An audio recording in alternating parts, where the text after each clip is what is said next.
Հնարավոր է, որ պատգամավորները, որոնք անհրաժեշտ են, որպեսզի լրագրողները հարցեր ու կնեք արգելված գոտուց գան մահկանացուների համար նախատեսված վայր, որ մենք կարողանանք հարցեր տանք եւ այդ սահմանները չհատենք։ Դա Հայ Կոնջորյանը, Արթուր Հովհաննիսյանը, որ այս կողմով են գնում գալիս եւ որտեղ լրագրողները չեն կարող լինել, հնարավորություն չկա իրենց հարց տալ։ Բայց տեսեք, իրոք, եկեք ծուռը նստենք, դուզը խոսենք։ Ավելի բաց, ավելի շատ խոսացող իշխանություն Հայաստանում երբևիցե չի եղել։ Ես կոնկրետ մարդկանց չգիտեմ, հիմա մարդը իր աշխատավայրում է գտնվում։ Նարեկ ջան, հասկանում եմ, բայց ես խորհրդանի նախագահ եմ, բայց ես Հայկ Կոնջոյանի կամ որևիցե մեկ այլ պատգամավորի չեմ կարող ստիպել, ասել դու պետքա հարցազրույց տաս։ Դա խմբակցությունը կարող է անել, վերջացնեմ, էլի, խմբակցությունը կարող անել, բայց այնուամենայնիվ չի կարելի պատգամավորին մեղադրել։ Հիմա մենք հասկացանք, բացենք, նկատեցիր, խոսում եմ, նկատել ես, որ խոսում եմ։ Նկատել ես, որ խոսում։ Գիտեմ, որ Հայկերի խմբակցության ղեկավարը տեղյակ ես, որ ես այդ խմբակցություն, դե մի ընդհատի ինձ խնդրում եմ։ Ես կարծում եմ, որ պատգամավորը ինքը պետք է որոշի, երբ ինքը պատրաստ հարցազրույց տալ։ Ինձ ես ձեր կողքով անցա։ Դուք ինձ բան հարց չտվեցիք։ Եկա Տիկին Ջեբեջան ասեց հարց ունեմ, ասի կպատասխանեմ։ Դուք եկաք հավաքվեցիք։ Դուք որոշեցիք, չեկաք ինձ հարցեր տալ։ Դե թողեք պատգամավորն էլ որոշի, երբ որ ինքը պատրաստ է, ասելիք ունի։ Եվ այլն, բայց այնուամենայնիվ բաց են այմարտ, ասենք ավելի բաց պատգամավոր խոսացող իշխանություն եղել է, վարչապետը ամեն շաբաթ ճեպազրույց է տալի բոլոր։ Ես 3 օրը մեկ 40-45 րոպե բոլորիդ հետ խոսում եմ։ Բայց գուցե դուք թաքցնելու բան չունեք, իրենք ունեն, Պարոն Կոնջորյանը կներես էլի, իսկ ինչ տարբերություն իմ ու Կոնջորյանի միջև։ Ենթադրենք ինքը ինչ է նշանակում։ Չէ, իհարկե թաքցնելու առումով ոչ մի տարբերություն չի։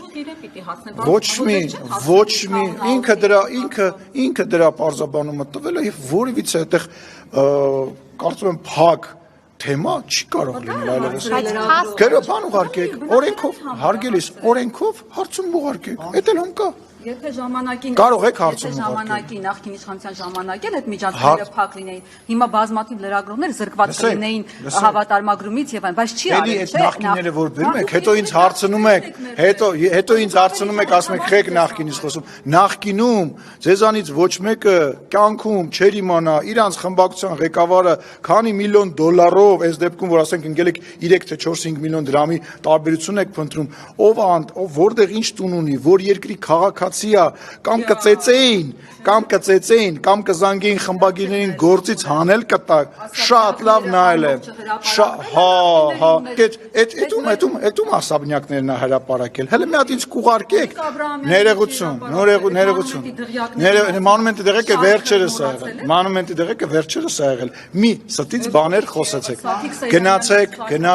գնացեք, ասում եմ, գնացեք, նայեք, այն ժամանակվա խոսքի ազատությունը, այս ժամանակվա խոսքի ազատությունը, ասում եմ, վերածվել է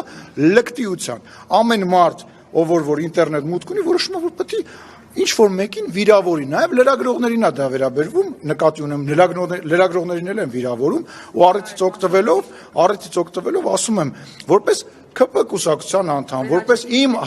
մեր աջակիցներին եմ դիմում, որևիցե մեկը իրավունք չունի, որևիցե լրագրողի,